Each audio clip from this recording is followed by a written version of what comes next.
माननीय सदस्यगण, जैसा आपको समाचार 2 के भाग के माध्यम से पहले ही सूचित किया जा चुका है कि माननीय मंत्री जी द्वारा बजट प्रस्तुत किए जाने के पश्चात इसकी प्रतियां आपको मेंबर पोर्टल के माध्यम से उपलब्ध करा दी जाएगी।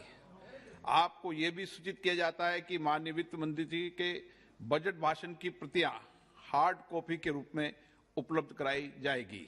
अतः बजट प्रस्तुत हो जाने के पश्चात सदस्य कृपया बजट भाषण की अपनी अपनी प्रति प्रकाशन फलक से ले सकते हैं। आइटम नंबर 1, माननीय मंत्री महोदय Shrimati Nirmala Sitharaman ji.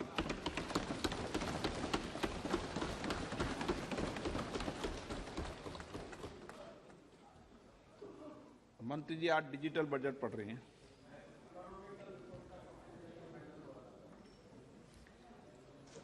Honorable Speaker,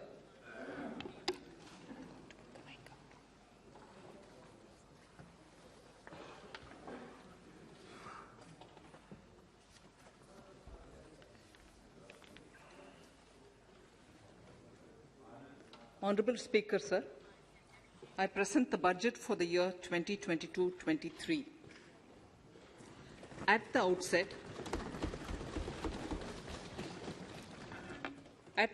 sir, I want to take a moment to express my empathy for those who had to bear adverse health and economic effects of the pandemic. The overall sharp rebound and recovery of the economy is reflective of our country's strong resilience. India's economic growth in the current year is estimated to be 9.2%, highest among all large economies. I recognize we are in the midst of an Omicron wave with high incidence but milder symptoms. Further, the speed and coverage of our vaccination campaign has helped greatly. With an accelerated improvement of health infrastructure in the past 2 years, we are in a strong position to withstand challenges. I am confident that with Sabka Prayas, we will continue our journey with strong growth. Honorable Speaker, we are marking Azadi Ka Amrit Mahotsav and have entered into Amrit Kal, the 25-year-long lead up to India at 100. Honorable Prime Minister, in his Independence Day address, had set out the vision for India at 100. By achieving certain goals during Amrit Kal, our government aims to attain this vision. They are complementing the macroeconomic level growth focus with a microeconomic level all-inclusive welfare focus, promoting digital economy and fintech, technology-enabled development, energy transition, and climate action, and relying on virtuous cycles starting from private investment with public capital investment, helping to crowd in private investment.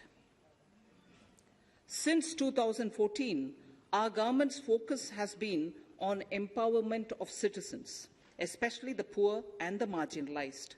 Measures have included programs that have provided housing, electricity, cooking gas, and access to water. We also have programs for ensuring financial inclusion and direct benefit transfers. We are committed to strengthening the abilities of the poor to tap all opportunities. Our government constantly strives to provide the necessary ecosystem for the middle classes, a vast and wide section which is populated across various middle-income brackets, to make use of the opportunities they so desire. This budget seeks to lay the foundation and give a blueprint to steer the economy over Amrit Kal of the next 25 years, from India at 75 to India at 100. It continues to build on the vision drawn in the budget of 21-22. Its fundamental tenets, which included transparency of financial statement and fiscal position, reflect the government's intent, strengths, and challenges. This continues to guide us. The initiatives of the last year's budget have seen significant progress and have been provided with adequate allocations in this budget as well.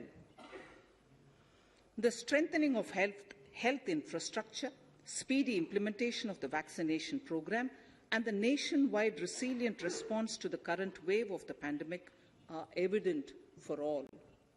The productivity-linked incentive in 14 sectors for achieving the vision of Atmanirbhar Bharat has received excellent response, with potential to create 60 lakh new jobs and an additional production of 30 lakh crore during next 5 years. Towards implementation of the new public sector enterprise policy, the strategic transfer of ownership of Air India has been completed. The strategic partner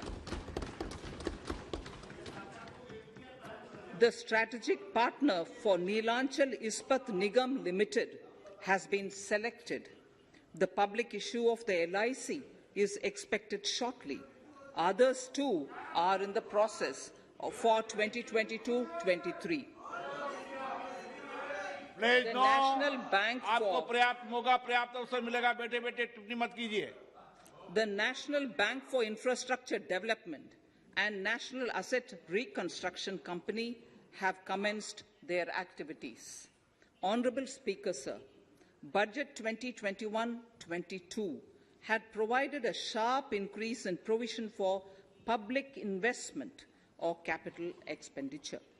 Throughout the year, with the Honourable Prime Minister guiding the implementation, our economic recovery is continuing to benefit from the multiplier effect. This budget continues to provide impetus for growth. It lays a parallel track of 1. A blueprint for the Amrit Kal, which is futuristic and inclusive. This will directly benefit our youth, women, farmers, the scheduled castes, and the scheduled tribes. And number 2, big public investment. Number 2, big public investment for modern infrastructure, readying for India at 100. This shall be guided by PM Gati Shakti and be benefited by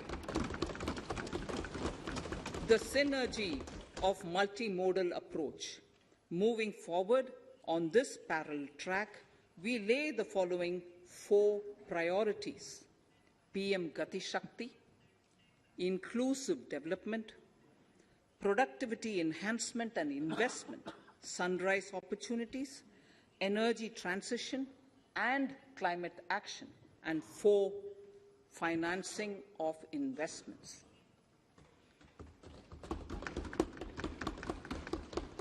PM Gati Shakti. PM Gati Shakti is a transformative approach for economic growth and sustainable development. The approach is driven by 7 engines, namely roads, railways, airports, ports, mass transport, waterways, and logistics infrastructure. All 7 engines will pull forward the economy in unison. These engines are supported by the complementary roles of energy transmission, IT communication, bulk water and sewerage, and social infrastructure. Finally, the approach is powered by clean energy and Sabka Prayas. The efforts of the central government, the state governments, and the private sector together, leading to a huge job and entrepreneurial opportunities for all, especially the youth. PM Gati Shakti Master Plan, National Master Plan, the scope of PM Gati Shakti National Master Plan will encompass the 7 engines for economic transformation, seamless multimodal connectivity, and logistics efficiency. It will also include the infrastructure development by the state governments as per Gati Shakti Master Plan. The focus will be on planning, financing, including through innovative ways, use of technology, and speedier implementation. The projects pertaining to these 7 engines in the national infrastructure pipeline will be aligned with PM Gati Shakti framework. The touchstone of the master plan will be world-class modern infrastructure and logistics synergy among different modes of movement, both of people and goods, and location of projects. This will help raise the productivity and accelerate economic growth and development. Road transport. PM Gati Shakti Master Plan for expressways will be formulated in 22-23 to facilitate faster movement of people and goods. The National Highways network will be expanded by 25,000 kilometers in 2022-23. 20,000 crores of rupees will be mobilized through innovative ways of financing to complement the public resources. The data exchange among all mode operators will be brought on unified logistics interface platform designed for application programming interface. This will provide for efficient movement of goods through different modes, reducing logistics cost and time, assisting just-in-time inventory management, and in eliminating tedious documentation.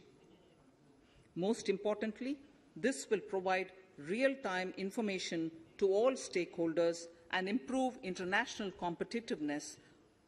Open source mobility stack for organizing seamless travel of passengers will also be facilitated. Contracts for implementation of multimodal logistic parks at 4 locations through PPP mode will be awarded in 22-23. Railways will develop new products and efficient logistics services for small farmers and small and medium enterprises, besides taking the lead in integration of postal and railways network to provide seamless solutions for movement of parcels. One station, one product concept will be popularized to help local businesses and supply chains. As a part of Atmanirbhar Bharat, 2,000 kilometers of network will be brought under Kavach, the indigenous world-class technology for safety and capacity augmentation in 2022-23. 400 new generation Vande Bharat trains will better energy efficiency and passenger riding experience will be developed and manufactured during the next 3 years. 100 PM Gati Shakti cargo terminals for multimodal logistics facilities will be developed during the next 3 years. Innovative ways of financing and faster implementation will be encouraged for building metro systems of appropriate type at scale. Multimodal connectivity between mass urban transport and railway stations will be facilitated on priority. Design of metro systems, including civil structures, will be reoriented and standardized for Indian conditions and needs. Parvat Mala, as a preferred ecologically sustainable alternative to conventional roads in difficult hilly areas, National Ropeways Development Program will be taken up on PPP mode. The aim is to improve connectivity and convenience for commuters, besides promoting tourism. This may also cover congested urban areas where conventional mass transit system is not feasible. Contracts for 8 such ropeway projects for a length of 60 kilometers will be awarded in 22-23.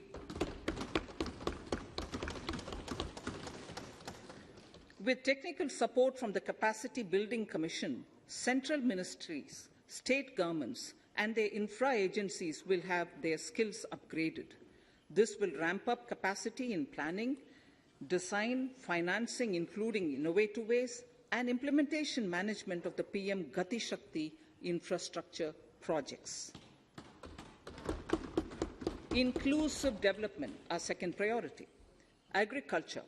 The procurement of wheat in Rabi 21-22 and the estimated procurement of paddy in Kharif 21-22 will cover 1,208 lakh metric tons of wheat and paddy from 163 lakh farmers and 2.37 lakh crores will be the direct payment of MSP value to their accounts.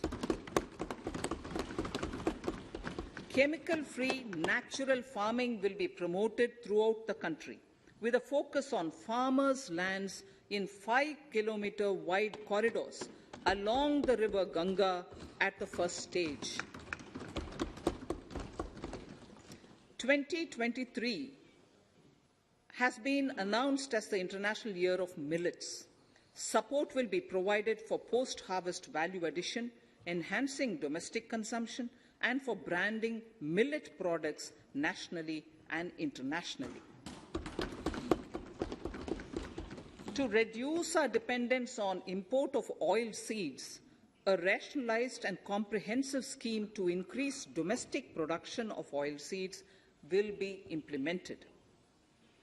For delivery of digital and high-tech services to farmers, with involvement of public sector research and extension institutions, along with private agri-tech players and stakeholders of agri-value chains, a scheme in PPP mode will be launched.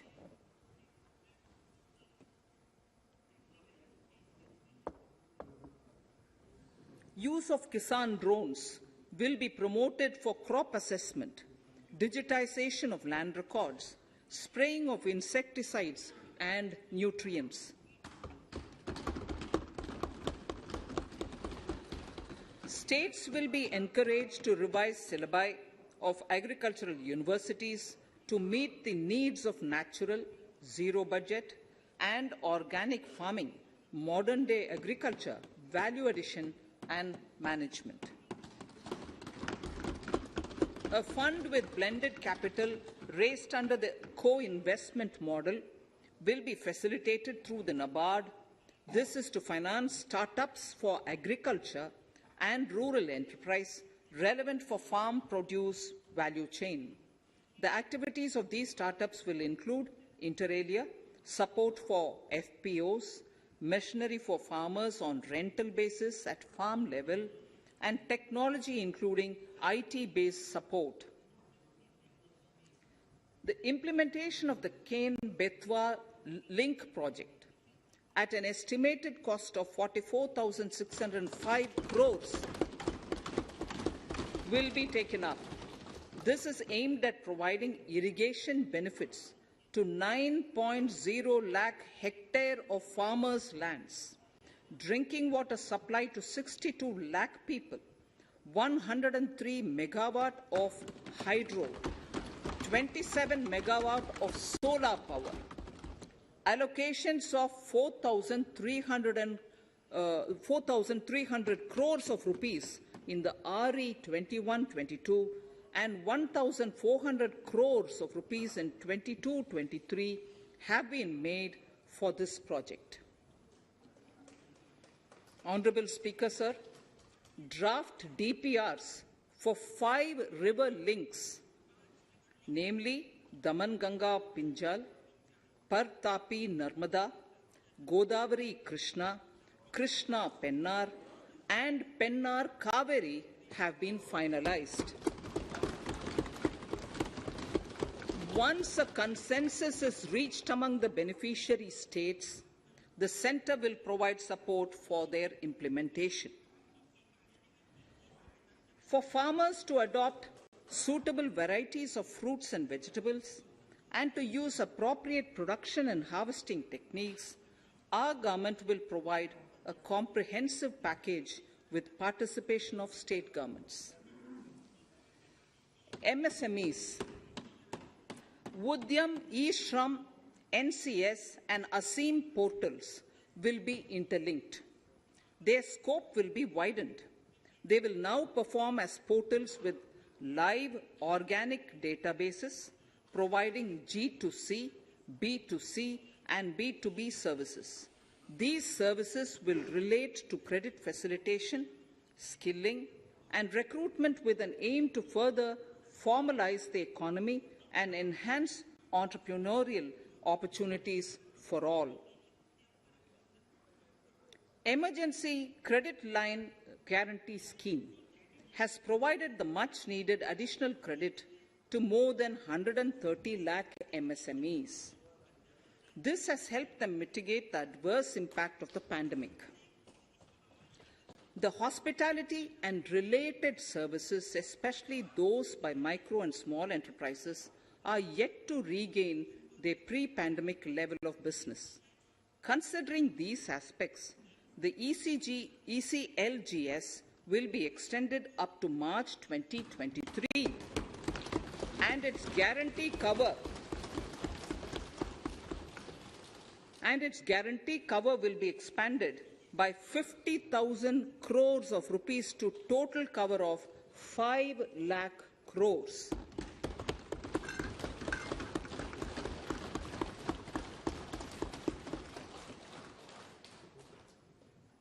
With the additional amount being earmarked exclusively for the hospitality and related sectors. Credit Guarantee Trust for Micro and Small Enterprises, CGT-MSE, scheme will be revamped with required infusion of funds. This will facilitate additional credit of 2 lakh crore for micro and small enterprises and expand employment opportunities.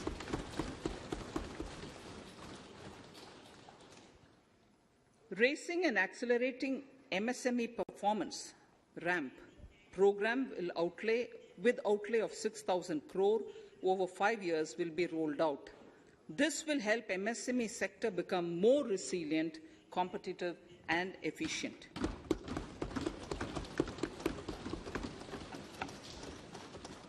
Skilling programs and partnership with the industry will be reoriented to promote continuous skilling avenues, sustainability and employability.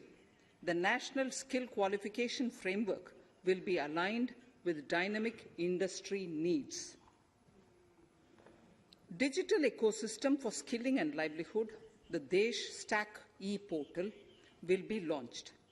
This aims to empower citizens to skill, reskill or upskill through online training.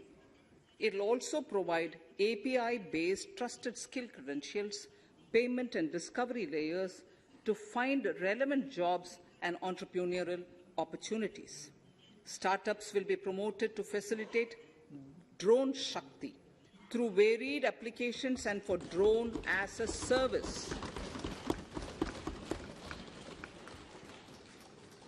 In select ITIs in all states, the required courses for skilling will be started. Due to the pandemic-induced closure of schools, our children, particularly in the rural areas and those from scheduled castes and scheduled tribes and other weaker sections, have lost almost 2 years of formal education. Mostly, these are children in government schools. We recognize the need to impart supplementary teaching and to build a resilient mechanism for education delivery. For this purpose, One Class, One TV channel program of PM E-Vidya will be expanded from 12 to 200 TV channels.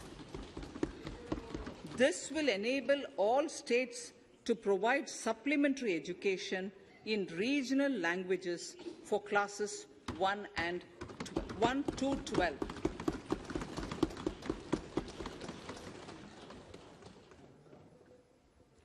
High-quality e-content in all spoken languages will be developed for delivery via internet, mobile phones, TV, and through radio and through digital teachers. A competitive mechanism for development of quality e-content by the teachers will be set up to empower and equip them with digital tools of teaching and facilitate better learning outcomes. A digital university will be established to provide access to students across the country for world-class quality universal education with personalized learning experience at their doorsteps. This will be made available in different Indian languages and ICT formats.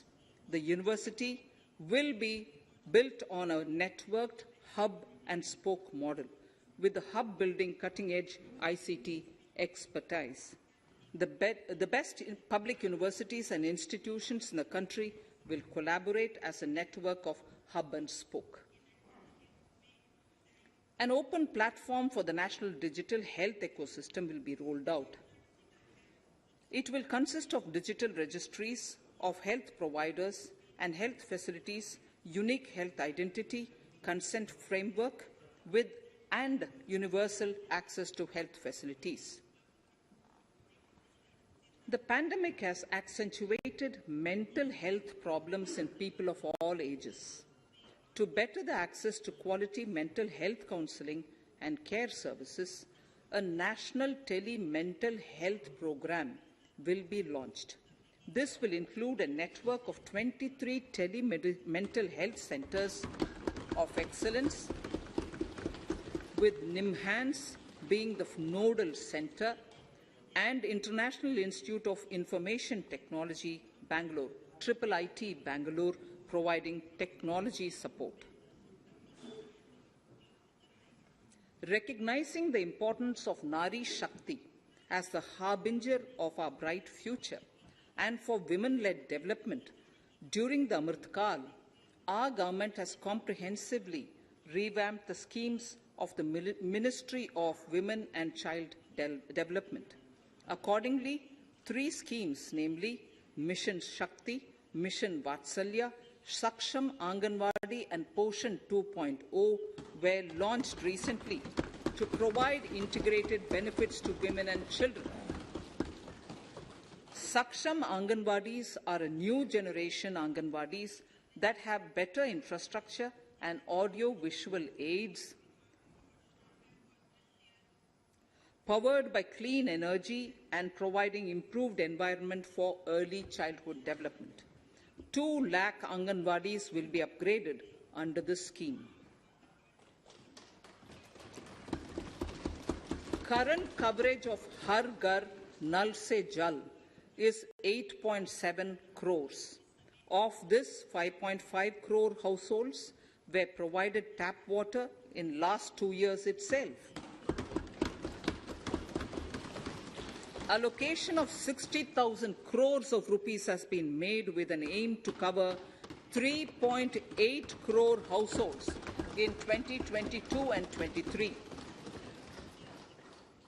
In 22-23, 80 lakh houses will be completed for the identified eligible beneficiaries of the PM Awas Yojana, both rural and urban. 48,000 crores is allotted for this purpose. The central government will work with the state governments for reduction of time required for all land and construction-related approvals, for promoting affordable housing for middle class and for the economically weaker sections in urban areas. We shall also work with the financial sector, regulators, to expand access to capital along with reduction in cost of intermediaries.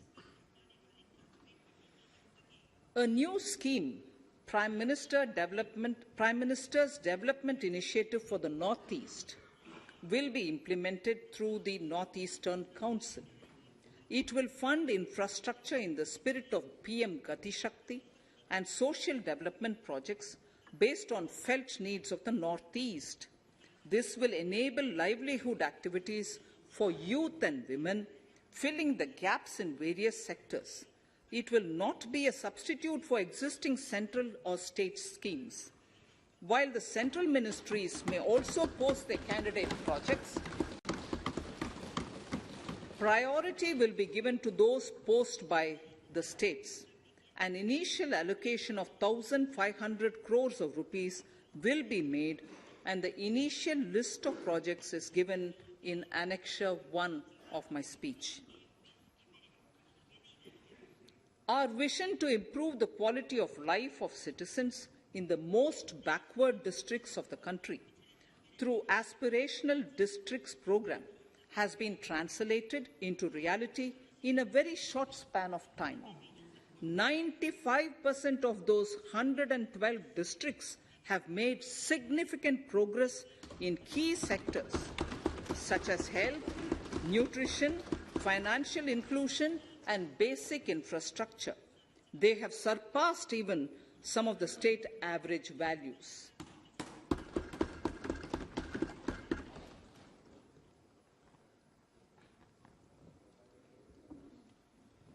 However, in those districts, some blocks continue to lag. In 22-23, the program will focus on such blocks in those districts.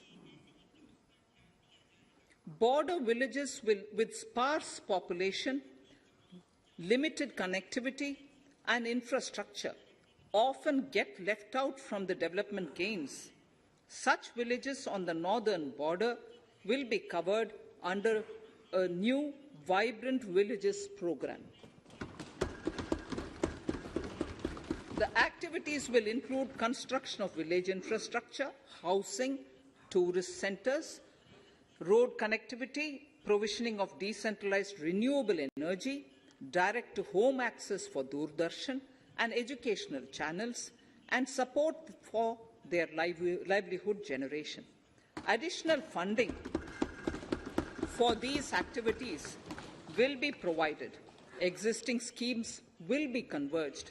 We will define their outcomes and monitor them on a constant basis. In 2022, 100% of 1.5 lakh post offices will come on the core banking system, enabling financial inclusion and access to accounts through net banking, mobile banking, ATMs, and also provide online transfer of funds between post office accounts and bank accounts. This will be helpful, especially for farmers and senior citizens in rural areas, enabling interoperability and financial inclusion. Honourable Speaker, sir, in recent years, digital banking, digital payments, and fintech innovations have grown at a rapid pace in the country. Government is continuously encouraging these sectors to ensure that the benefits of digital banking reach every nook and corner of the country in a consumer-friendly manner. Taking forward this agenda and to mark 75 years of our independence, it is proposed to set up 75 digital banking units in 75 districts of the country by scheduled commercial banks. The financial support for digital payment ecosystem announced in the previous budget will continue in 22-23 as well. This will encourage further adoption of digital payments. There will also be a focus to promote use of payment platforms that are economical and user-friendly. Sir, I move to the next priority.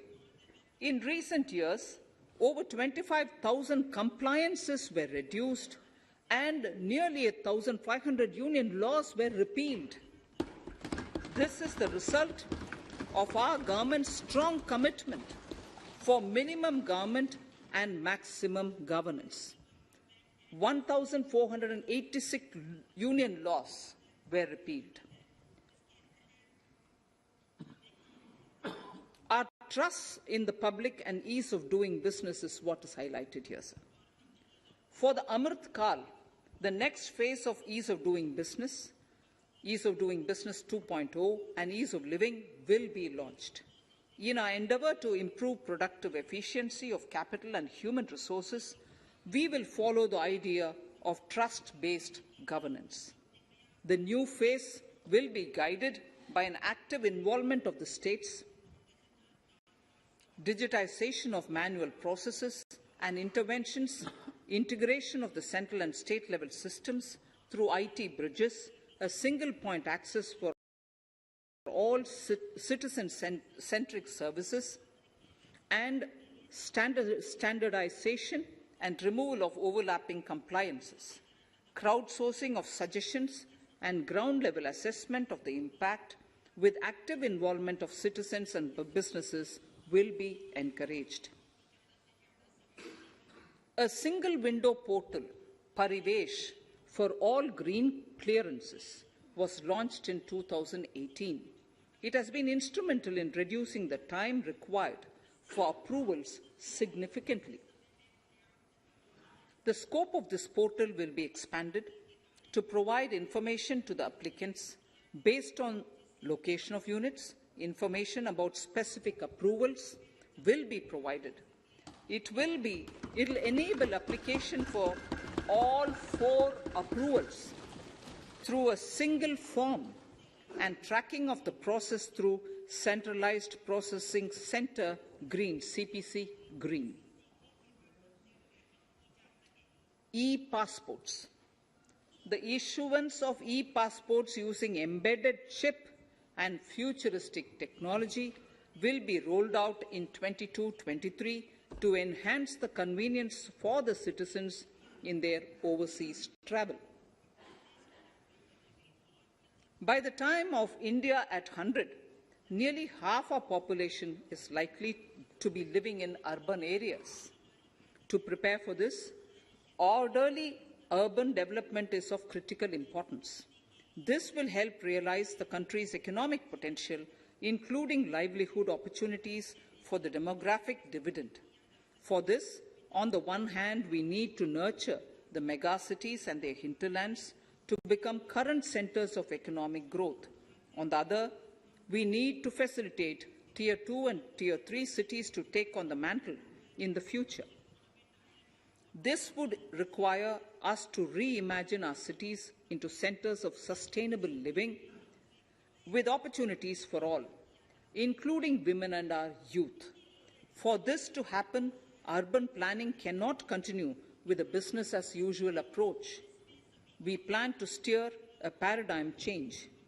A high-level committee of reputed urban planners, urban economists, and institutions will be formed to make recommendations on urban sector policies, capacity building, planning, implementation, and governance. For urban capacity building, support will be provided to the states.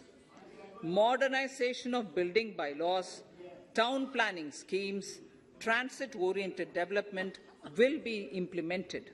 This will facilitate reforms for people to live and work closer to the mass transit systems. The central government's financial support for mass transit projects and Amrit scheme will be leveraged for formulation of action plans and their implementation for facilitating the TOD and TPS by the states. For developing India-specific knowledge in urban planning and design, and to deliver certified training in these areas, up to 5 existing academic institutions in different regions will be designated as centers of excellence. These centers will be provided endowment fund of 250 crore each. In addition, the AICTE will take the lead to improve syllabi, quality and access of urban planning courses in other institutions. We will promote a shift to use of public transport in urban areas. This will be complemented by clean tech and governance solutions, special mobility zones with zero fossil fuel policy and EV vehicles. Battery swapping policy. Considering the constraint of space in urban areas, for setting up charging stations at scale, a battery swapping policy will be brought out and interoperability standards will be formulated.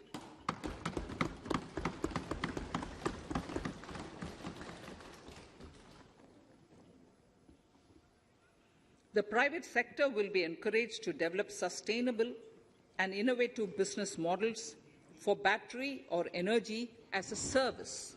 This will improve efficiency in the EV ecosystem. Efficient use of land resources is a strong imperative. States will be encouraged to adopt unique land parcel identification number to facilitate IT-based management of records. The facility for transliteration of land records across any of the Schedule 8 languages will also be rolled out.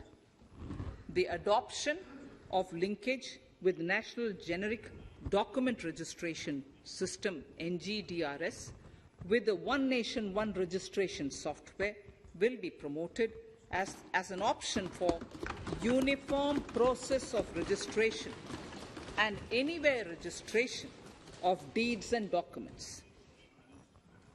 Necessary amendments in the code IBC will be carried out to enhance the efficiency of the resolution process and facilitate cross-border insolvency resolution.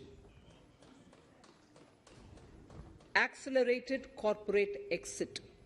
Several IT-based systems have been established for accelerated registration of new companies. Now the Center for Processing Accelerated Corporate Exit, CPACE, will process re-engineering, will be established to facilitate and speed up the voluntary winding up of these companies from the currently required 2 years to less than 6 months.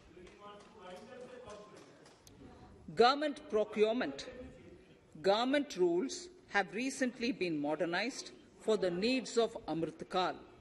The new rules have benefited from the inputs from various stakeholders. The modernized rules allow use of transparent quality criteria besides cost and evaluation of complex tenders.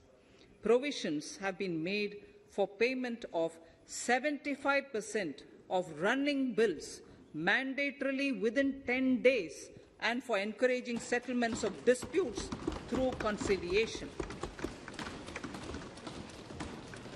As a further step to enhance transparency and to reduce delays in payments, a completely paperless, end-to-end online e-bill system will be launched for use by all central ministries for their procurements.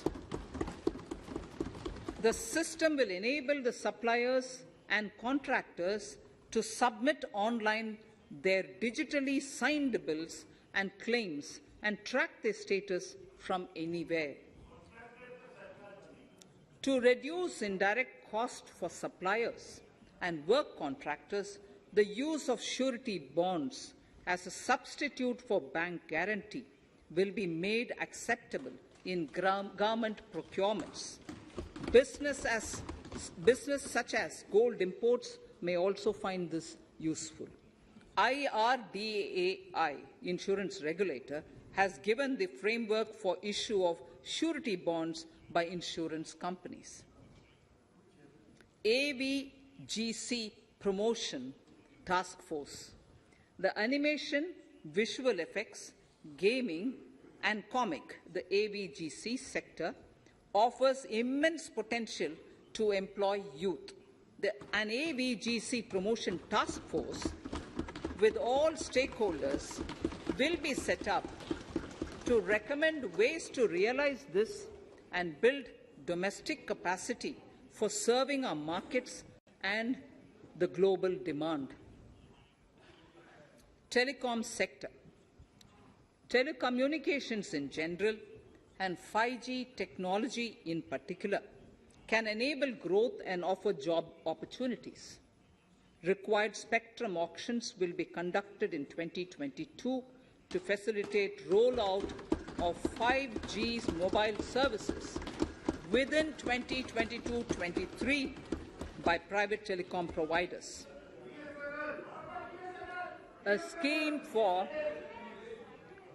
scheme for design-led manufacturing will be launched to build a strong ecosystem for 5G as part of the production-linked incentive scheme.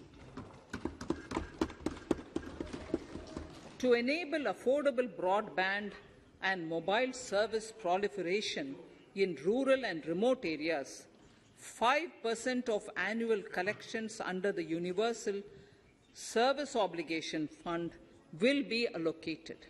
This will promote R&D and commercialization of technologies and solutions. Our vision is that all villages and their residents should have the same access to e-services, communication facilities, and digital resources as urban areas and their residents. The contracts for laying optical fiber in all villages, including remote areas, will be awarded under the BharatNet project through PPP in 22 and 23. Completion is expected in 2025. Measures will be taken to enable better and more efficient use of the optical fiber. Export promotion.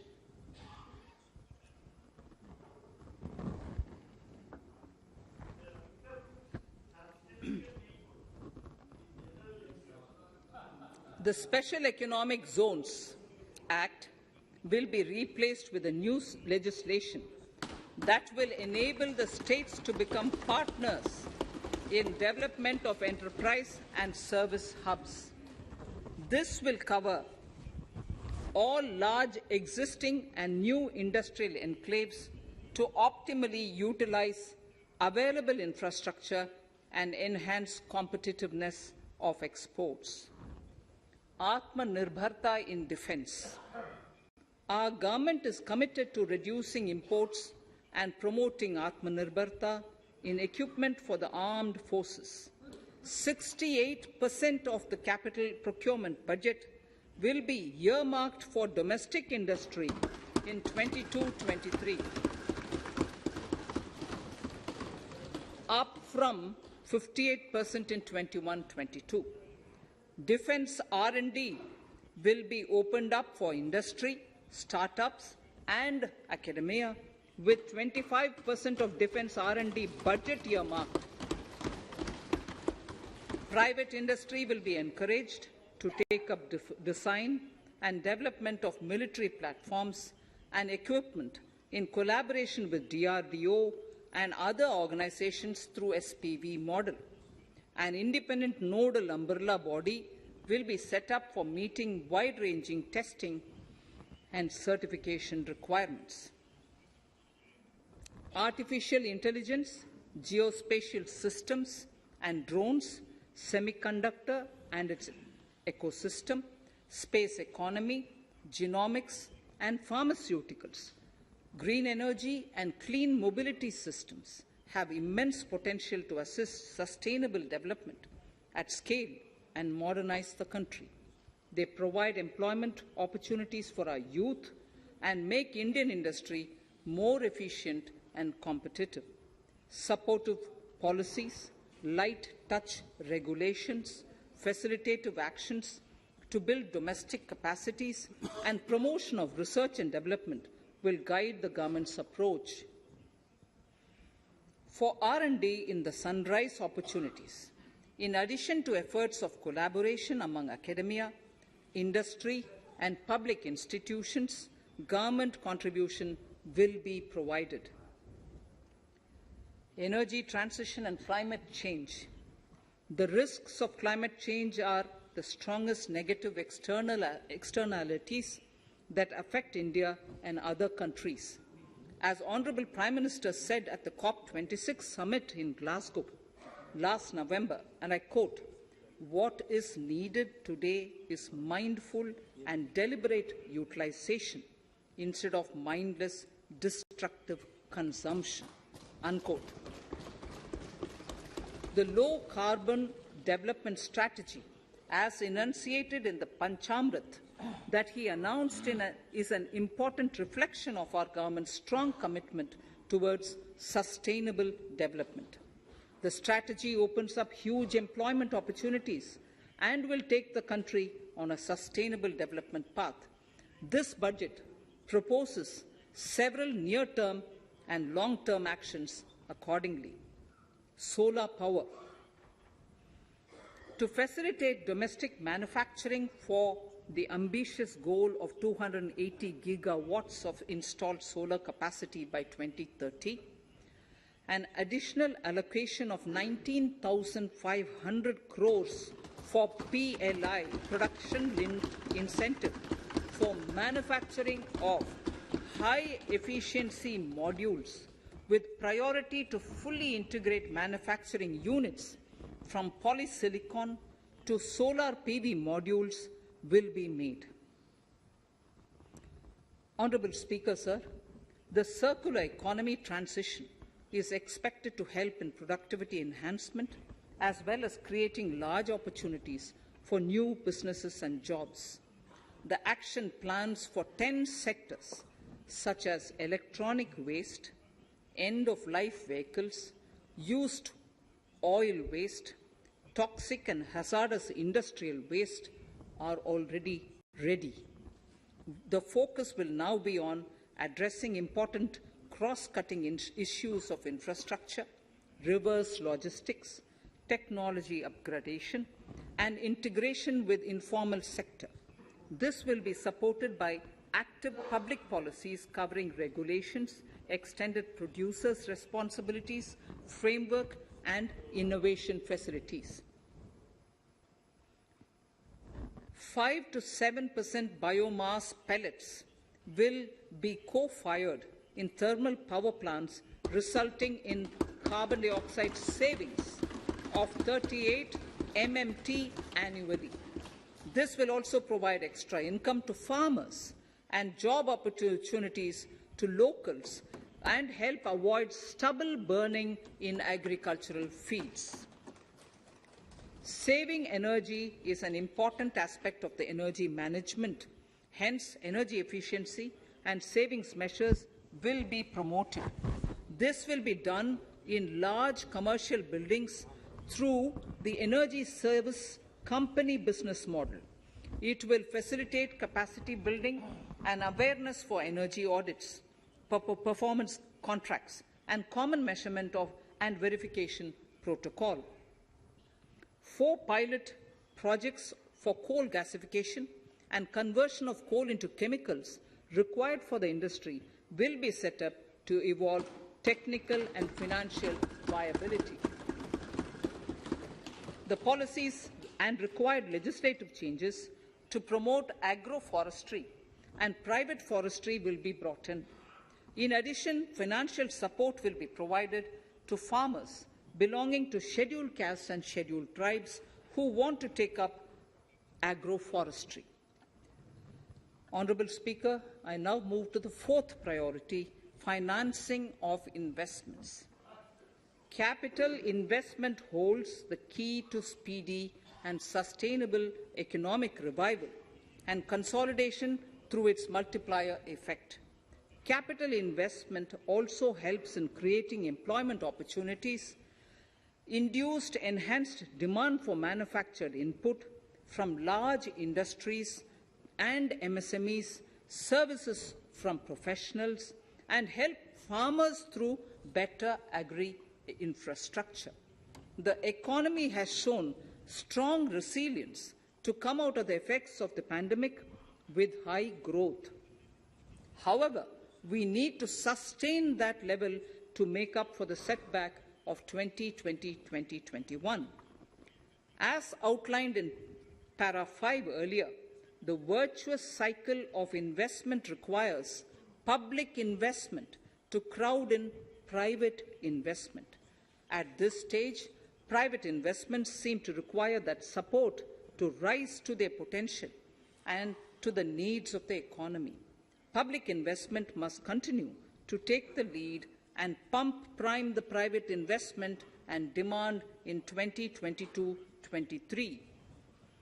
Considering the above imperative, the outlay for capital expenditure in the Union budget is once again being stepped up sharply by 35.4% from 5.54 lakh crore in the current year to 7.50 lakh crores in 22-23. This has increased to more than 2.2 times the expenditure of 2019-20. This outlay in 22-23 will be 2.9% of the GDP. Effective capital expenditure. With this investment taken together with the provision made for creation of capital assets through grants and aid to states, the effective capital expenditure of the central government is estimated at 10.68 lakh crores in 22-23, which will be about 4.1% of the GDP. Green bonds. As a part of the government's overall market borrowings in 22-23, sovereign green bonds will be issued for mobilizing resources for green infrastructure. The proceeds will be deployed in public sector projects which help in reducing the carbon intensity of the economy. Gift IFSC.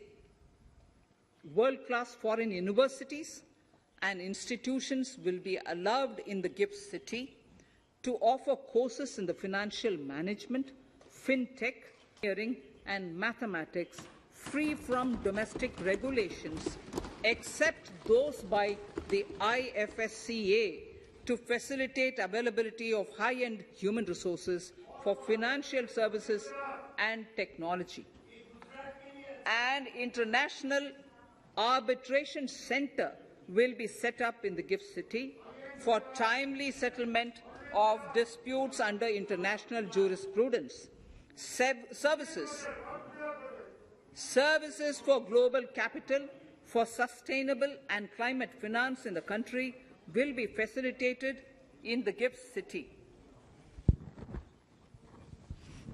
Infrastructure status. Data centers and energy storage systems, including dense charging infrastructure and grid-scale battery systems, will be included in the harmonized list of infrastructure. This will facilitate credit availability for digital infrastructure and clean energy storage. Venture capital and private equity invested more than 5.5 lakh crores last year, facilitating one of the largest startup growth system. Scaling up this investment requires a holistic examination of regulatory and other frictions. An expert committee will be set up to examine and suggest appropriate measures. Government-backed funds, NIIF and SIDBI, Fund of Funds, have provided scale capital, creating a multiplier effect. For encouraging important sunrise sectors such as climate action, deep tech, digital economy, pharma, and agri-tech, the government will promote these thematic funds for blended finance, with the government share being limited to 20% and the funds being managed by private fund managers. For financing the infrastructure needs, the stepping up of public investment will need to be complemented by private capital at a significant scale. Measures will be taken to enhance financial viability of projects, including PPP, with technical and knowledge assistance from multilateral agencies. Enhancing financial viability shall also be obtained by adopting global best practices, innovative ways of financing, and balanced risk allocation. Digital rupee.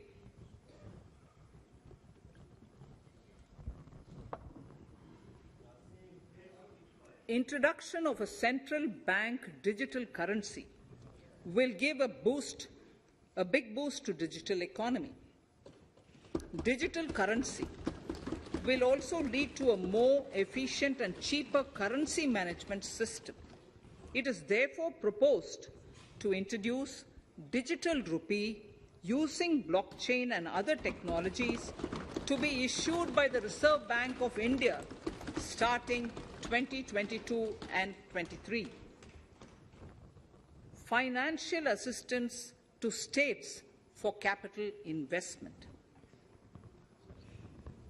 Reflecting the true spirit of cooperative federalism, the central government is committed to bolstering the hands of the states in enhancing their capital investment towards creating productive assets and generating remunerative employment. The scheme for financial assistance to states for capital investment has been extremely well received by the states. In deference to the requests received during my meeting with the chief ministers and state finance ministers, the outlay for this scheme is being enhanced from 10,000 crores in the budget estimates to 15,000 crores in the revised estimates for the current year.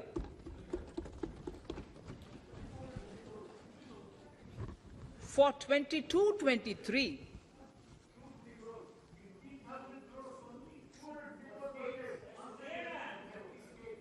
I'll repeat that sentence for the benefit of many of our honourable members. In deference to the requests received during my meeting with chief ministers and state finance ministers, the outlay for this scheme is being enhanced from 10,000 crores in the BE to 15,000 crores, 15,000 crores in the RE of the current year. For 22-23, the allocation is 1 lakh crores to assist the states in catalyzing the overall investments in the economy. These 50-year interest-free loans are over and above the normal borrowings allowed to the states, are over and above the normal borrowings to the states. This allocation will be used for PM Gati Shakti related and other productive capital investments of the states. It will also include components for supplemental funding for priority segments of PM Gram Sadak Yojana, including support for the state share, digitization of the economy, including digital payments and completion of OFC network, and reforms related to building bylaws, town planning schemes, transit-oriented development, and transferable development rights. In 22-23, in accordance with the recommendations of the 15th Finance Commission, the states will be allowed a fiscal deficit of 4% of the GSDP, of which 0.5% will be tied to power sector reforms, for which the conditions have already been communicated in 21-22. Fiscal management. As against a total expenditure of 34.83 lakh crores of rupees projected in the BE 21-22, the revised estimate is 37.70 lakh crores. The revised estimate of capital expenditure is 6.3 lakh crores of rupees. This includes an amount of 51,971 crores towards settlement of outstanding guaranteed liabilities of Air India and its other sundry commitments. Sir, the total expenditure in 22-23 is estimated at 39.45 lakh crores, while the total receipts other than borrowings are estimated at 22.84 lakh crores of rupees.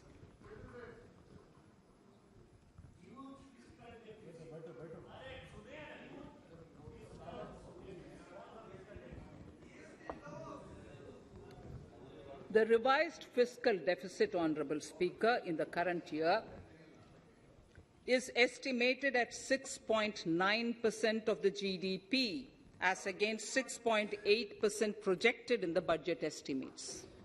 The fiscal deficit in 22-23 is estimated at 6.4% of the GDP, which is consistent with the broad path of the fiscal consolidation announced by me last year to reach a fiscal deficit level below 4.5% by 25-26. While setting the fiscal deficit level in 22-23, I am conscious of the need to nurture growth through public investment to become stronger and sustainable. I will now move to Part B of my speech.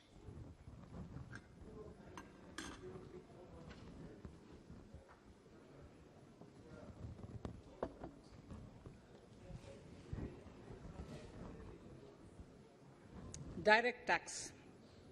Honourable Speaker, sir, I take this opportunity to thank all the taxpayers of our country who have contributed immensely and strengthened the hands of the government in helping their fellow citizens in this hour of need.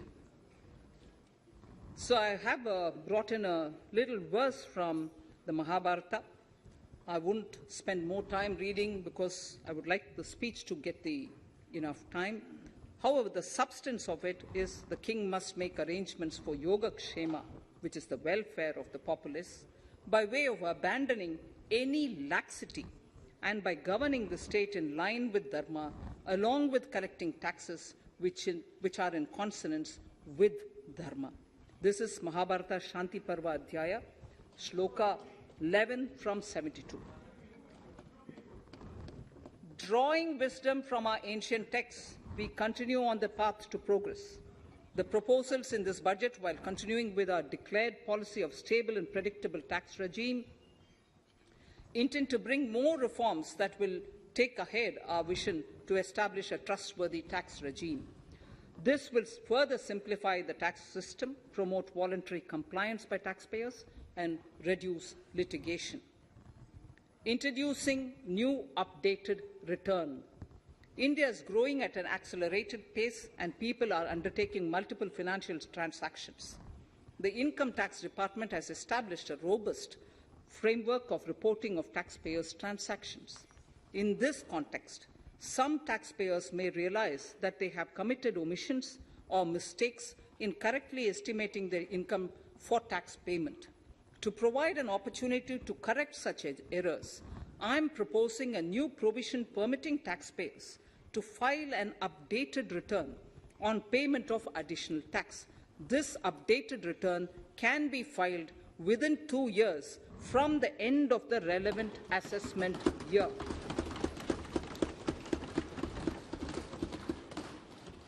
Honourable Speaker, sir, presently, if the department finds out that some income has been missed out by an assessee, it goes through a lengthy process of adjudication. Instead, with this proposal now, there will be a trust repost in the taxpayers that will enable the assessee herself to declare the income that she may have missed out earlier while filing her return. Full details of the proposal are given in the finance bill. It is an affirmative step in the direction of voluntary compliance.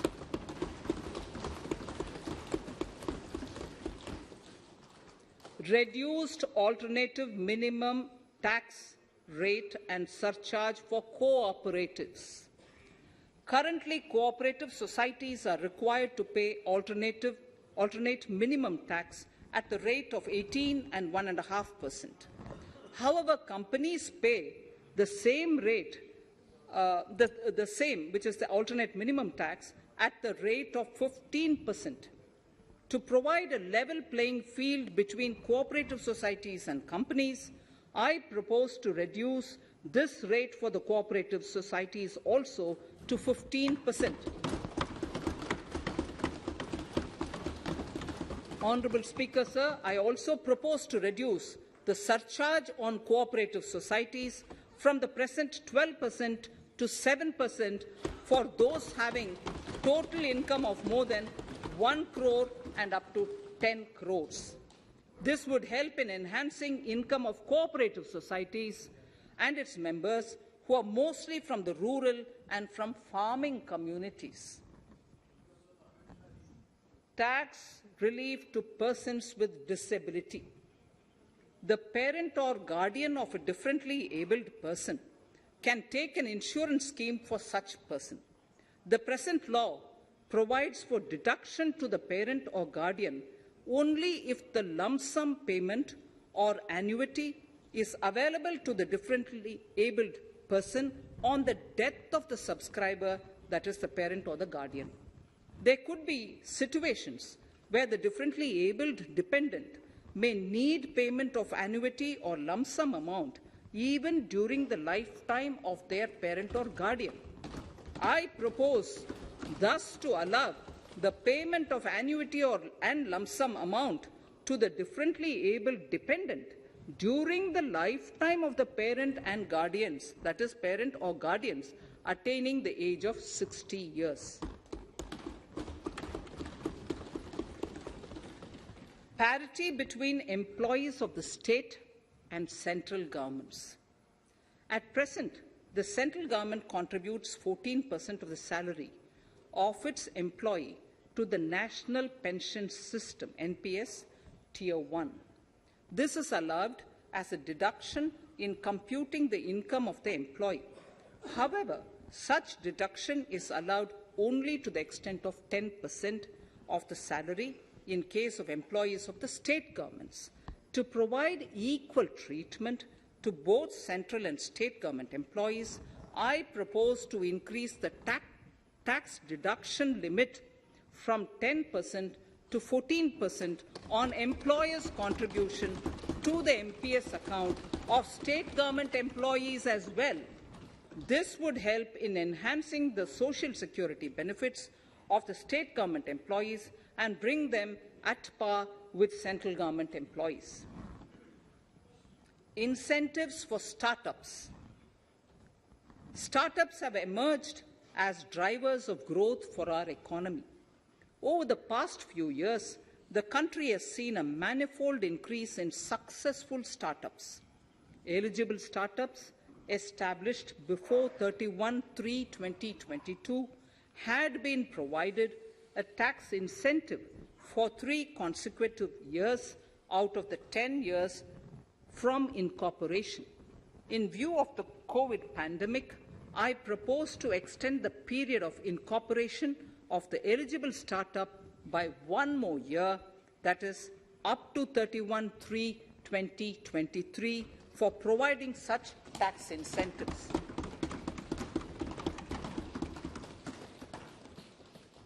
Incentives for newly incorporated manufacturing entities under concessional tax regime. In an effort to establish a global competitive business environment for certain domestic companies, a concessional tax regime of 15% was introduced by our government for newly incorporated domestic manufacturing companies. I propose to extend the last date for commencement of manufacturing or production under Section 115B(ab) by 1 more year, that is, from 31st March 2023 to 31st March 2024.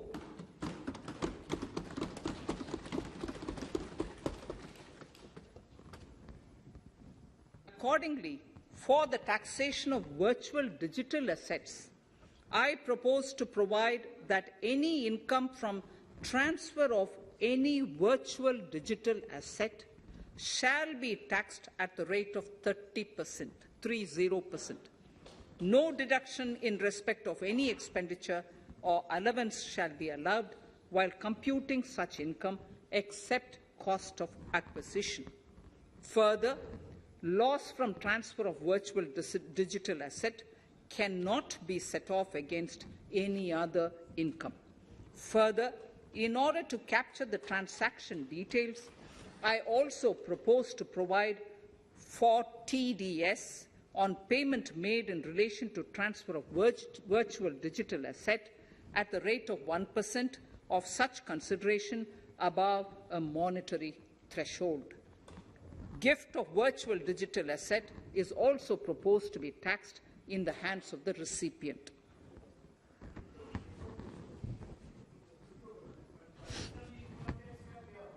Litigation management to avoid repetitive appeals by the department. It has been observed that a lot of time and resources are consumed in filing of appeals which involve identical issues. Taking forward our policy of sound litigation management, I propose to provide that if a question of law in the case of an assessee is identical to a question of law which is pending in the appeal before a jurisdictional High Court or Supreme Court, in any case, the filing of further appeal in the case of this assessee by the department shall be deferred till such a question of law is decided by the jurisdictional High Court or the Supreme Court. This will greatly help in reducing the repeated litigation between taxpayer and the department. Taking forward our efforts to further promote the IFSC, I hereby propose to provide that income of a non-resident from offshore derivative instruments or over-the-counter derivatives issued by an offshore banking unit, income from royalty and interest on account of lease of ship, and income received from portfolio management services in IFSC shall be exempt from tax, subject to specified conditions. Rationalization of surcharge. In the globalized business world, there are several work contracts whose terms and conditions mandatorily require formation of a consortium. The members in the consortium are generally companies. In such cases, the income of these AOPs has to suffer a graded surcharge up to 37%, which is a lot more than surcharge on the individual companies. Accordingly, I propose to cap the surcharge of these AOPs at 15%, 15%. Further, the long-term capital gains on listed equity shares, units, etc., are liable to maximum surcharge of 15%, while other long-term capital gains are subjected to a graded surcharge which goes up to 37%. I propose to cap the surcharge on long-term capital gains arising on transfer of any type of assets at 15%. This step will give a boost to startup community, and along with my proposal on the extended tax benefits to manufacturing companies and startups, reaffirms our commitment to Atmanirbhar Bharat. Clarification in relation to health and education cess as business expenditure. The income tax is not an allowable expenditure for computation of business income. This includes tax as well as surcharges. The health and education cess is imposed as an additional surcharge on the taxpayer for funding specific government welfare programs. However, some courts have allowed health and education cess as business expenditure, which is against the legislative intent. To reiterate the legislative intent, I propose to clarify that any surcharge or cess on income and profits is not allowable as business expenditure. Deterrence against tax evasion.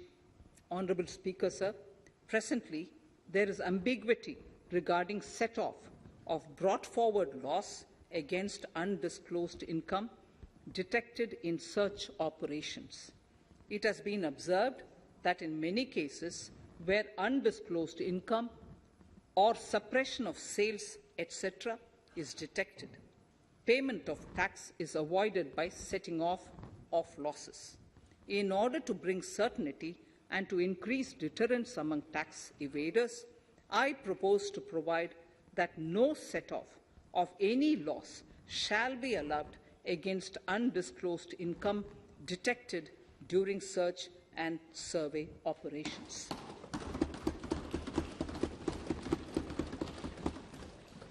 It has been noticed that as a business promotion strategy, there is a tendency on businesses to pass on benefits to their agents. Such benefits are taxable in the hands of the agents. In order to track such transactions, I propose to provide for tax deduction by the person giving benefits if the aggregate value of such benefits exceeds 20,000 rupees during the financial year. A few other changes are being made, the details of which are there in the finance bill. Indirect taxes. So, remarkable progress in GST. GST has been a landmark reform of independent India, showcasing the spirit of cooperative federalism. While aspirations were high, there were huge challenges too. These challenges were overcome deftly and painstakingly under the guided better compliance.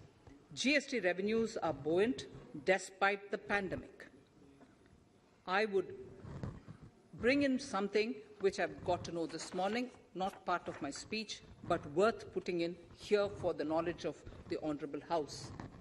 I would like to bring to the notice of this House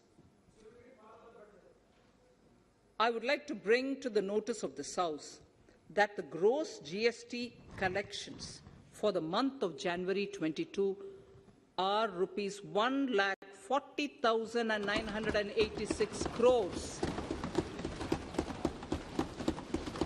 which is the highest since the inception of GST. This has been possible due to rapid economic growth, recovery, post-COVID.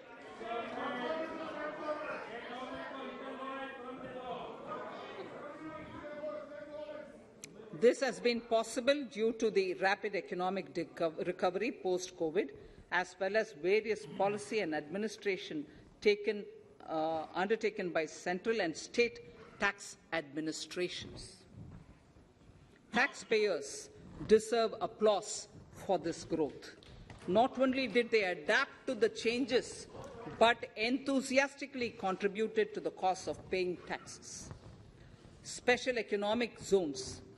In Part A of my speech, I have referred to the proposed reforms in SEZs. Alongside, we will also undertake reforms in customs administration of SEZs, and it shall henceforth be fully IT-driven and function on the customs national portal with a focus on higher facilitation and with only risk-based checks. This will ease doing business by SEZ units considerably. This reform shall be implemented by 30th September 2022. Customs reforms and duty rate changes. Customs administration has reinvented itself over the years through liberalized procedures and infusion of technology. Faceless customs has been fully established. During COVID-19 pandemic, customs formation have done exceptional frontline work against all odds, displaying agility and purpose. Customs reforms have played a very vital role in domestic capacity creation, providing level playing field to our MSMEs, easing the raw material supply side constraints, enhancing ease of doing business, and being an enabler to other policy initiatives such as PLI and phased manufacturing plans. My proposal on customs side are aligned to these objectives. Project imports and capital goods. National Capital Goods Policy 2016 aims at doubling the production of capital goods by 2025. This would create an employment opportunities and result in increased economic activity. However, several duty exemptions, even extending to over 3 decades, in some cases have been granted to capital goods for various sectors like power, fertilizer, textiles, leather footwear, food processing, and fertilizers. These exemptions have hindered the growth of the domestic capital goods sector. Similarly, project import duty concessions have also deprived the local producers of a level playing field in areas like coal mining projects, power generation, transmission or distribution projects, railway and metro projects. Our experience suggests that reasonable tariffs are conducive to the growth of domestic industry and make in India without significantly impacting the cost of essential imports. Accordingly, Honourable Speaker, Sir, it is proposed to phase out the concessional rates in capital goods and project imports gradually and apply a moderate tariff of 7.5%, certain exemptions for advanced machineries that are not manufactured within the country shall continue. A few exemptions are being introduced on inputs like specialized castings, ball screw, and linear motion guide to encourage domestic manufacturing of capital goods. In the last two budgets, we have rationalized several customs exemptions. We have once again carried out an extensive consultation, including by crowdsourcing. As a result of these consultations, more than 350 exemption entries are proposed to be gradually phased out. These include exemptions on certain agricultural produce,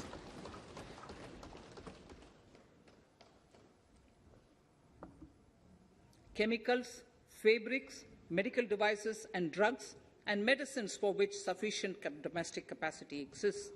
Further, as a simplification measure, several concessional rates are being incorporated in the customs tariff schedule itself instead of prescribing them through various notifications. This comprehensive review will simplify the customs rate and tariff structure, particularly for sectors like chemicals, textiles, and metals, and minimize disputes. Removal of exemption on items which are or can be manufactured in India and providing concessional duties on raw material that go into manufacturing of intermediate products will go many a step forward in achieving our objective of Make in India and Atmanirbhar Bharat. I shall now take up specific sector-specific proposals. Electronics. Electronic manufacturing has been growing rapidly. Customs duty rates are being calibrated to provide a graded rate structure to facilitate domestic manufacturing.